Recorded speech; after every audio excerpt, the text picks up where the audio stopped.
Alright guys, now it's time to go ahead and disassemble the transmission gears out of my XR100.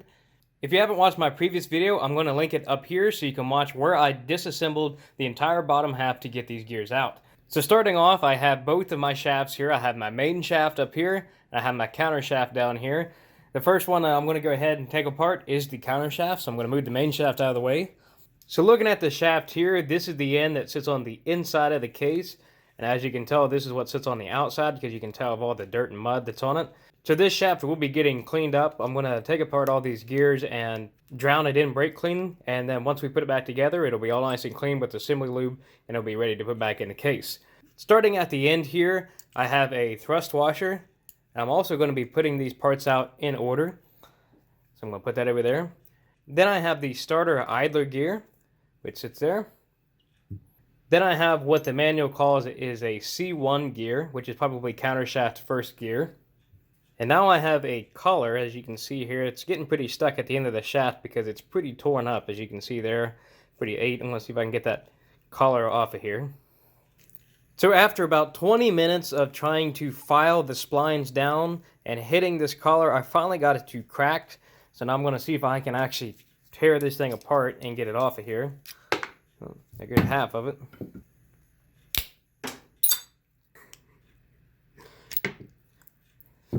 Alrighty, so now that we got that off of there, let's continue. I'm going to go ahead and put this in my pile up here. As you can see, I'm starting to stack the parts up here. Now the next one is the spline washer. I hope this one comes off a little bit easier. Much easier. And now we've hit our first snap ring on the shaft, so I'm going to have to go get the snap ring pliers so I can get that off. The snap ring pliers that I'm going to use is a OEM Tools brand. They have the smaller of the ones that I have. Just open it up just a little bit. And the manual states to open it up just enough and then use the gear to slide it off. Probably going to have to actually use the gear to help push this over top of the broken splines. There we go. So there's the snap ring. Now the next gear that we have here, this is going to be pretty difficult too. It's wanting to hang up on the spline, is the C4 gear.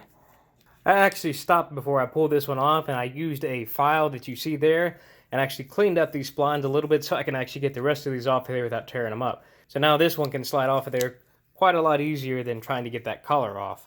So now we have another snap ring on there. Again, I'm going to use the same snap ring pliers to get this off. I'm going to have to get it over top of the second snap ring groove as well. There we go. Slide it the rest of the way off. Here's the second snap ring. Now we have another splined washer on here. I'm trying to get it off of the gear there. Now we have the C3 gear. And wiggle that off of there. Now you have a thrust washer. Then the C5 gear, which sits on the taller splines. And pull that off. And then for the last gear, which is the C2 gear, we're going to have to pull the bearing off of the shaft in order to get it off. So back over here on the bench, I have the countershaft here, sitting on 3 stacked high 2x4s just so I can keep it off the table while I'm prying on it. Now I have the bearing separator. I've got the jaws separated enough that I could fit over top of the bearing, and it's going to lift the shaft up just a little bit so that bearing has a little bit of play underneath it. And I'm going to stick this pretty close to the shaft. I don't want it to really touch the shaft as it rides up, and then I can tighten this down to help hold it in place.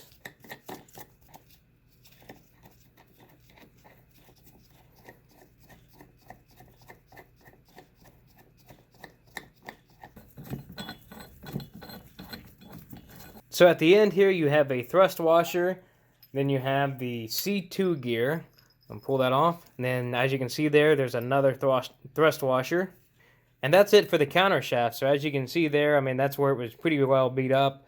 I had to take a file to it to fix it. I am going to have to replace this shaft, and I'm also going to go ahead and replace that bearing as well. So let's go ahead and move on to the main shaft. So now I have the main shaft. Starting at this end here, since it's where the gears come off, I have the M2 gear. Go ahead and pull that off. And again, I'm going to be stacking these parts up here. Then you have the M5 gear. This slides off of there. Then you have a splined washer on here. This kind of looks like the snap ring on the other shaft. Now you have a snap ring on this side, as you can see right there. Again, using the same pair of snap ring pliers as I used on the countershaft. Just a little bit. And pull it off of the shaft. There you go.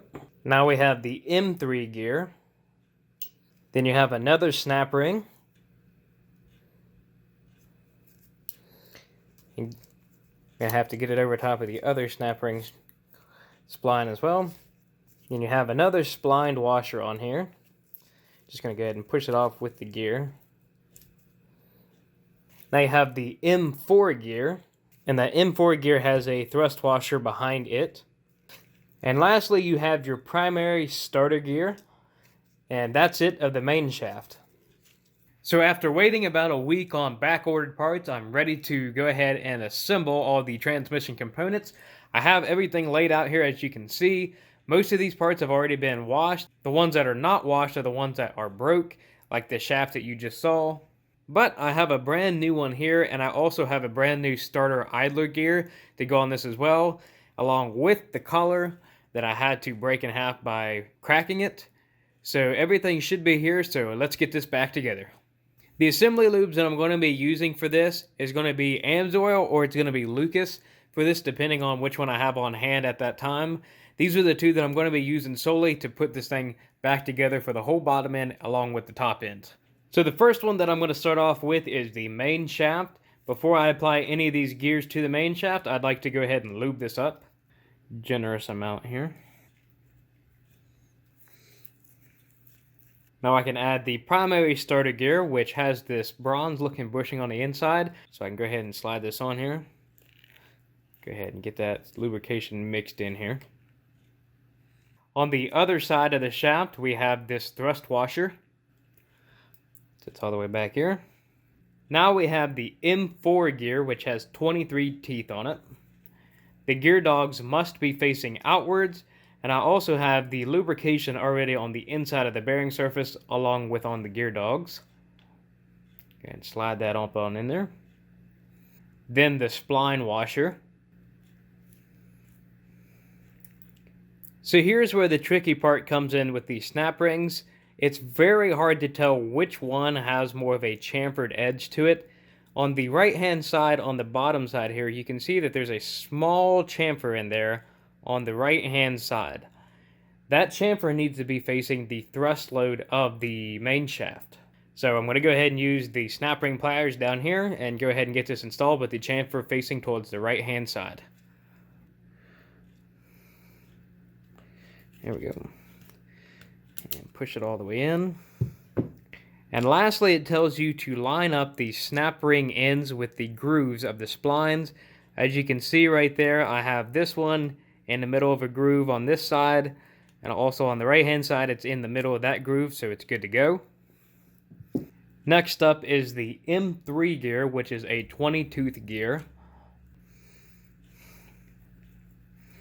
I'm going to add just a little bit of lubrication on the inside of these holes here for the gear dogs. A little bit of extra lubrication never hurts. Now we can install the M3 gear with the gear dogs facing towards the left. Okay. So now the gear dogs will mesh with the M4 gear, as you see there. Now we have the second snap ring that goes on the main shaft. For the chamfered side of this one, the chamfer needs to be facing the left-hand direction. And we'll be sliding it up to that first groove there. So again, trying to keep the ends of the snap ring in the middle of the splines. And it is fully seated. Then we have another splined washer. Now the M5 gear, which has 26 teeth. And this is installed with the holes facing towards the gear dogs. So now when we go to shift gears, contact that gear just like so. Should have pretty free movement between all these gears here, and that snap ring will stop this gear from moving over too far. And lastly, we have the M2 gear, which is a 17-tooth gear. Fits on the end of the shaft like that. And now the main shaft is complete. Next up is the countershaft, which this is the one that I had to buy brand new. because the end of the splines were pretty torn on the last one and I had to break the collar off, as you saw. And since this one is brand new, I've already ran it through the parts washer and cleaned out all the oil journals just to make sure that there's no metal shavings from manufacturing. So I'm going to go ahead and coat this all in assembly lube and get started. Alright, that looks pretty good to me, so let's get started. So first up, on the left-hand side, which is the smaller side of the countershaft, I'm going to be installing the first thrust washer, then the C3 gear, which is a 28-tooth gear. So the holes for the gear dogs will be facing towards the outside of the shaft. Next is the splined washer. Next up is the snap ring, which follows the same rule as the main shaft in terms of which way the chamfered edge goes. So since the thrust loading will be facing towards the right-hand side, we need to face the chamfer towards the right-hand side. And then before I sit it in there, I want to put the ends in the middle of the grooves on the splines. There we go. Fully seated with the snap ring ends in the middle of the splines.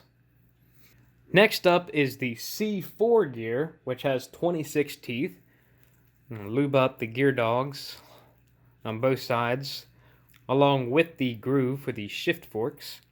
And the gear with the gear dogs will be facing towards the left-hand side. So go ahead and get that on there. It should contact the gear, like so. It moves pretty freely on here as well. Then we have the other snap ring. So the thrust load on this side will be facing towards the left-hand side. So this chamfer needs to be facing towards the left. There we go. And put the ends of the snap ring in the middle of the groove. Then the splined washer. Now since this collar does not rotate on the shaft, it has to be lined up with that oil journal hole, as you see right there. So when you go to put this on, it must line up with that hole. And now you have the C1 gear, which is a 37-tooth gear. I've already got it lubed up, but it's kind of hard to tell what side this one goes on. But the radius cut here on the inside is what goes towards the gear dogs. So as you can see here, the radius is facing towards the right. And it sits on the collar there. So now that this gear can shift over and connect, as you can see, should be able to shift off just fine. Now I have the brand new starter idler gear. And that one sits right on the end there with no orientation. And lastly is this thrust washer on the left-hand side. Goes on there just like so. I have the C5 gear, which is a 24-tooth gear. The gear dogs need to be facing towards the right-hand side. I've already got this one lubed up on the gear dogs along with the shift fork. It should sit on there just like that. Then you have the thrust washer. And now we have the C2 gear, which is a 32-tooth gear. And again, this one is also kind of hard to tell which way this goes on. But there is an indentation here on the center of the gear along with another radius cut on the inside. That fits towards the rest of the gears, so it goes on like this. The C5 gear should be able to rotate and connect with that gear, as you see there, and be able to rotate back. And then we have one last thrust washer that goes on the end. And that completes the entire countershaft assembly. So if you're double checking just to make sure that you have all this together, all of these gears should line up like so, with a few exceptions of how these gears shift back and forth, but they should be able to line up pretty well perfect, just like that. So that wraps up this video. So as always, if you guys have any questions or comments or concerns about anything I did in this video or any other videos, please ask them below. And as always, if you'd like more videos like this, please subscribe.